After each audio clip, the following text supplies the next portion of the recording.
bocor alus Tempo mengatakan sebenarnya Jokowi ingin ini dibawa ke MK karena dia pengen Sus menang atau ridho ya. Tapi terakhir akhirnya perintah Prabowo adalah tidak maju. Bahkan bahasa Prabowo itu ya kalah katanya. Faktor itu yang dianggap paling determinatif, paling determinan menentukan akhirnya pasangan Ridho ini tidak maju ke MK. Gimana?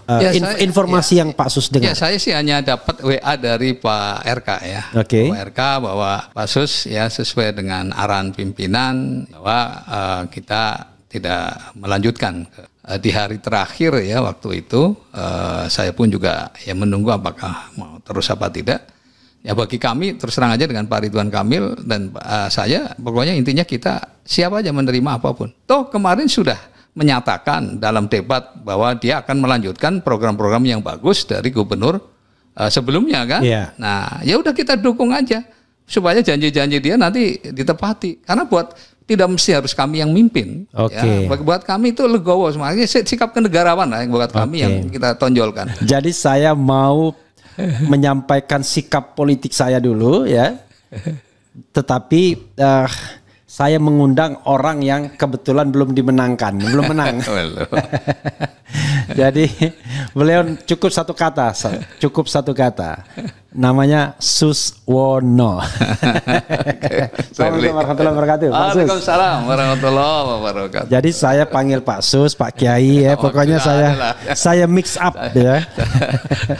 Jadi saudara sekalian, jadi klarifikasinya begini. Saya pemilih PKS, ya kan?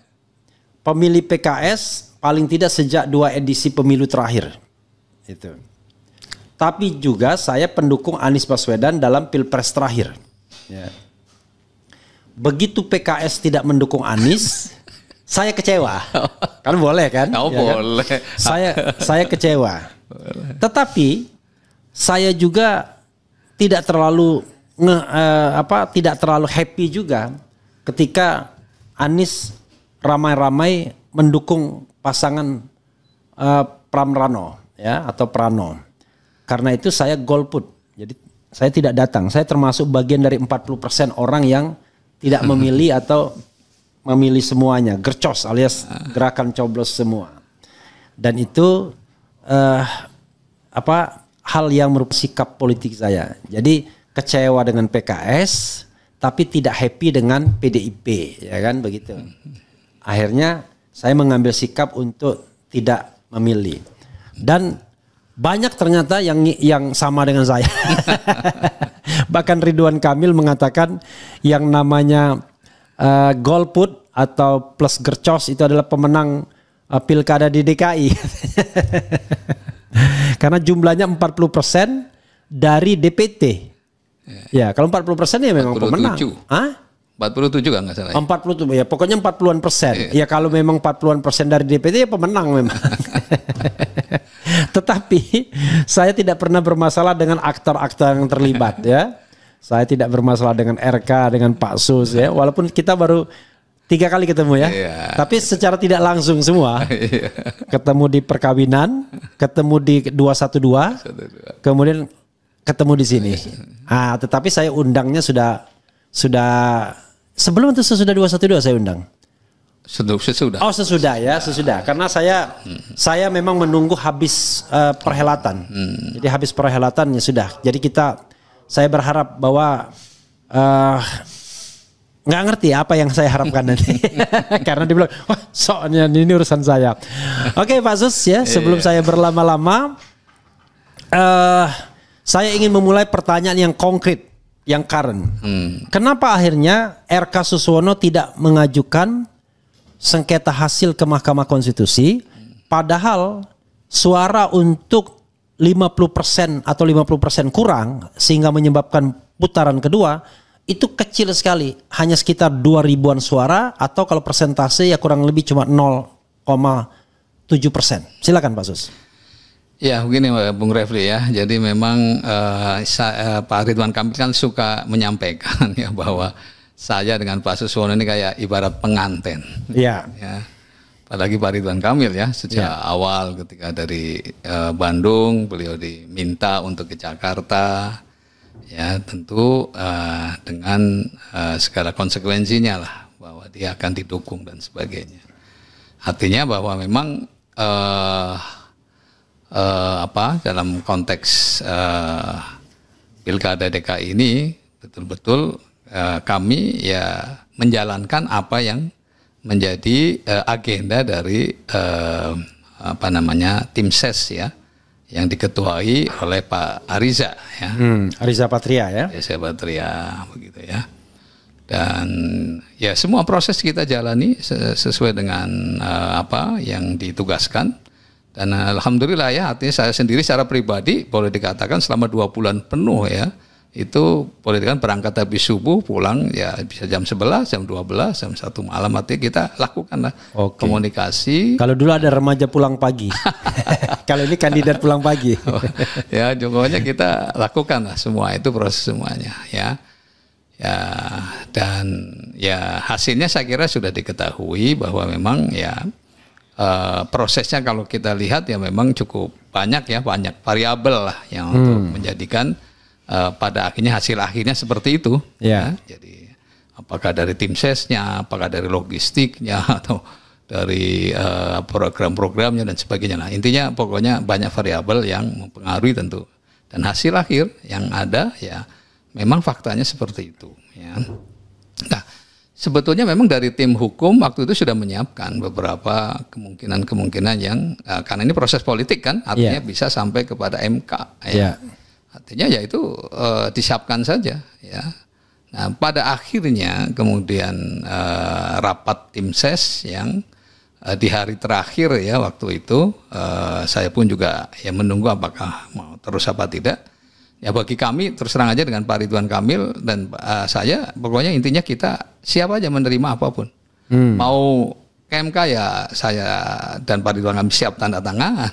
Kalau kemudian pada akhirnya misalnya ya sudah untuk menjaga kondisivitas Jakarta dengan pertimbangan-pertimbangan banyak hal, dan kami ya siap, nggak ada masalah karena buat kami itu sejak awal bukan siapa yang memimpin, tapi bagaimana kepemimpinan ini benar-benar bisa memberikan manfaat besar bagi rakyat Jakarta. Itu kan yang kita lakukan. Makanya kan kita selalu, ini kan kontestasi gagasan. Kontestasi gagasan yang kira-kira memang rakyat Jakarta akan memilih siapa, ya itu kami serahkan sebetulnya kepada rakyat Jakarta. Tetapi tadi saya sedikit mungkin barangkali begini Bung Refli tadi soal kenapa ya kok banyak rakyat Jakarta yang ini kan barometer ya. Kenapa kok ketidakdatangan ke TPS itu besar sekali. Kalau menurut saya ini kan paling rendah kalau nggak salah ya dalam pilkada ini. Saya nggak tahu kalau paling rendah, tapi intinya tinggi banget. Nah, tetapi kan ini perlu diuji ya tadi. Ya, salah satunya mungkin Bung Refli adalah yang tidak datang ya, karena memang punya prinsip kan begitu ya. Anak istri saya datang, memilih calon yang berbeda. Jadi saya terus terang aja, anak saya 2, satu memilih Kasus yang autis ini, yang nomor 1 anak nomor 1 memilih pasangan Pramono Anung. Gitu. Tapi saya bapaknya nggak datang. Ya artinya kalau itu mungkin memang perlu disurvei yang mendalam, sehingga memang apa sih faktornya gitu ya? Apa benar karena kercos ya? Atau memang ada faktor lain? Ya? Karena dari survei sendiri ya. Ternyata pragmatisme masyarakat juga masih tinggi.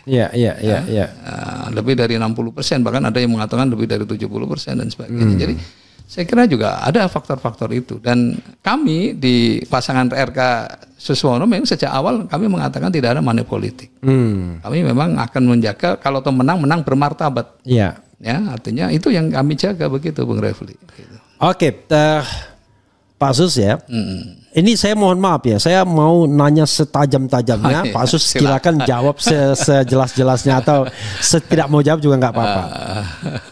Sebelum pengajuan MK ini ada pertemuan antara Jokowi dan Prabowo.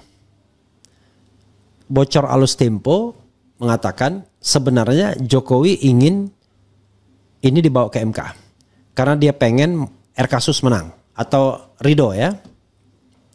Kemudian tapi terakhir akhirnya perintah Prabowo adalah tidak maju. Bahkan bahasa Prabowo itu ya kalah katanya. Nah faktor itu yang dianggap paling determinatif, paling determinan menentukan akhirnya pasangan Ridho ini tidak maju ke MK. Gimana?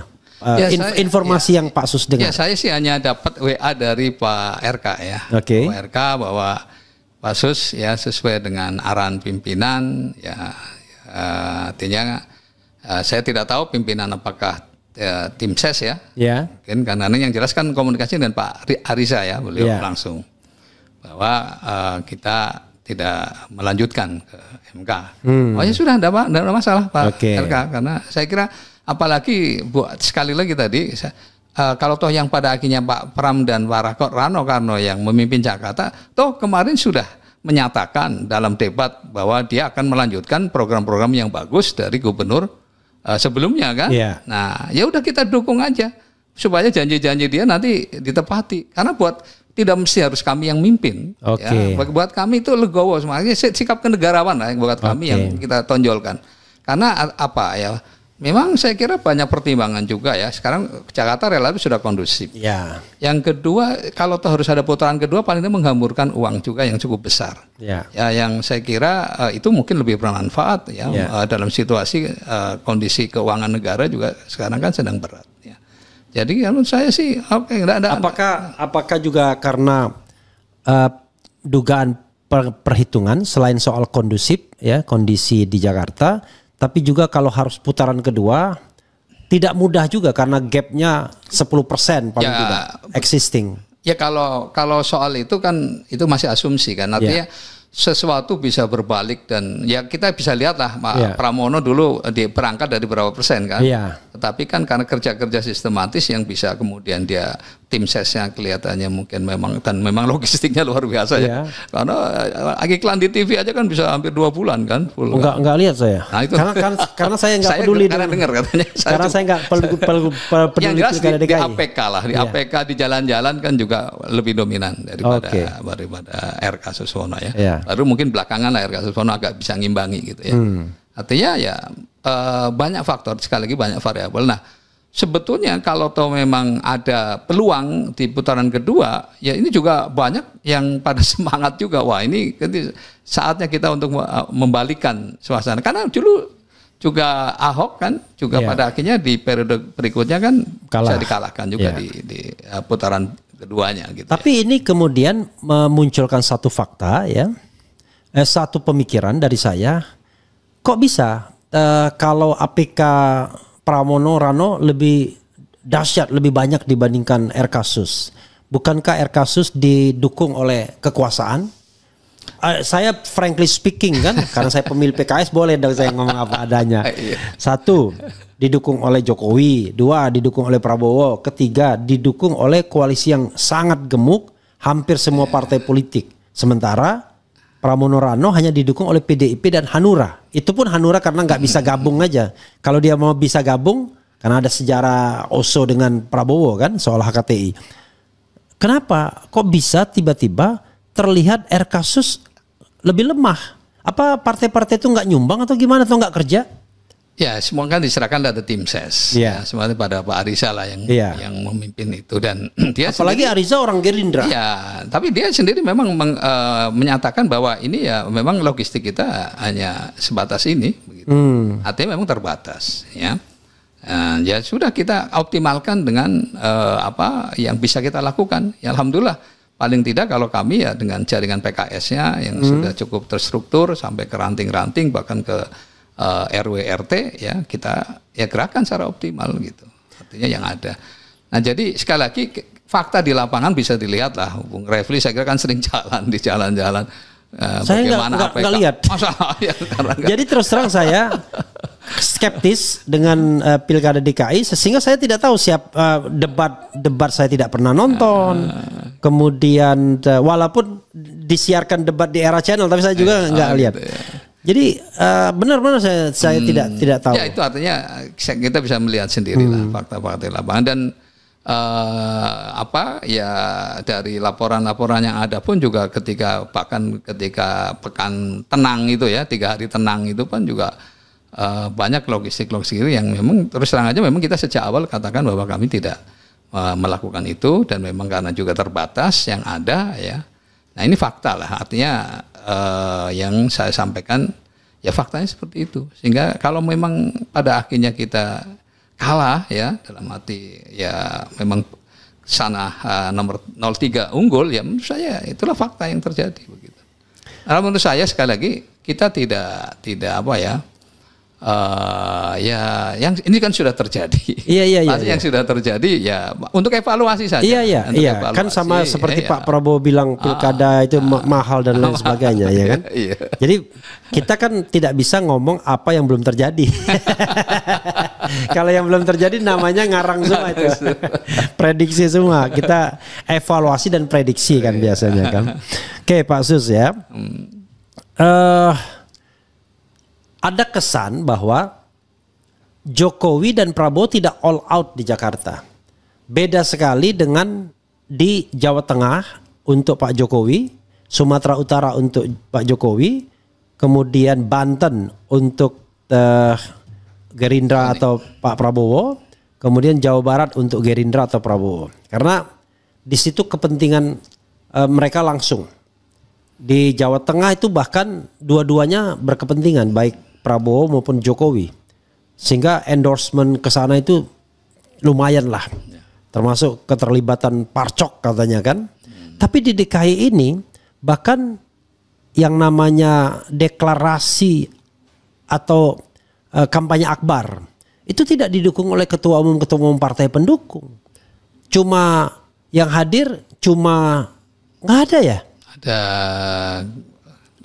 apa namanya, Pak Aher waktu itu sebagai PLH PKS datang ya. Oke, PLH wajar lah PKS. Para sekjen ya. Iya, nggak ada ketua umum partainya. Iya sekjen. Iya, nggak ada. Nah, itu kemudian menyebabkan orang berpikir, wah ini kayaknya Kimplas kok digembosin, dan akhirnya berlaku pikiran lama orang mengatakan orang nggak mau kalau PKS berkuasa, ya kan? Apalagi Ridwan Kamil ada sejarah PKS-nya juga gitu. Itu gimana Pak Sus? Ya, saya kira sejak awal dari PKS kan selalu mengedepankan kepentingan rakyat ya. Yeah. Ya, kami pun ya tadinya kan saya juga kaget tiba-tiba saya yang ditugaskan untuk menjadi calon wakil gubernur, ya. Karena kan sebelumnya aman ya, ternyata walaupun pakai kata aman nggak aman juga. Nggak aman ternyata. Nah, jadi buat kami dari PKS sejak dini bahwa memang kami tidak terlalu istilahnya sekali lagi siapa yang memimpin. Karena kami pun coba dulu ketika Pak Anies dulu, dia bukan kader PKS, tapi kita di Jakarta, kita bahkan tadinya kan Pak Sandiaga Mardani ya awalnya kan, nah, ternyata kan sebetulnya ada keterlibatan Pak Ridwan Kamil loh di 2017, karena waktu itu dia ditawari lebih dulu untuk maju ke Jakarta. Ya, tetapi waktu itu karena dia ibunya tidak mengizinkan,